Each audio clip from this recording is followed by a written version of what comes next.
कंडियारो में assistant commissioner पारां urea भाण सरकारी अघ ते विकिरो करण लाइ स्टॉल क़ाइम। कंडियारो शहर में रोज़मर्रा जी शयुनि जा अघ वधीक वठंदड़ ऐं रेट लिस्टुनि ते अमल न कंदड़ दुकानदारनि खां पुछाणो।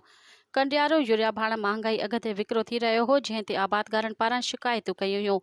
आबादगार ढल ऐं सुती फार्म जो फोटू कापी खणी अचनि आफ़िस, जंहिं बाद उन्हनि खे सरकारी अघ ते यूरिया भाण मिली सघंदो। असिस्टेंट कमिश्नर रज़ा मोहम्मद कंडियारो शहरनि पारां शिकायतूं कयूं हुयूं त काफ़ी दुकानदार रेट लिस्टुनि ते अमल न पिया कनि। अॼु आऊं इन सिलसिले में बि शहर निकितो आहियां।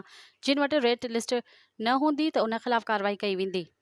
कंडियारो असिस्टेंट कमिश्नर रज़ा मोहम्मद पारां शहर जे मुख़्तलिफ़ हंधनि जो पिणु दौरो करे वधीक अघ वठंदड़ दुकानदारनि ते ॾंड पिणु विधो। मज़ीद ख़बरनि ऐं तफ़सीलात लाइ विज़िट कयो असांजी वेबसाइट www.awamiNewsHD.com ऐं ॾिसंदा रहो अवामी न्यूज़ HD।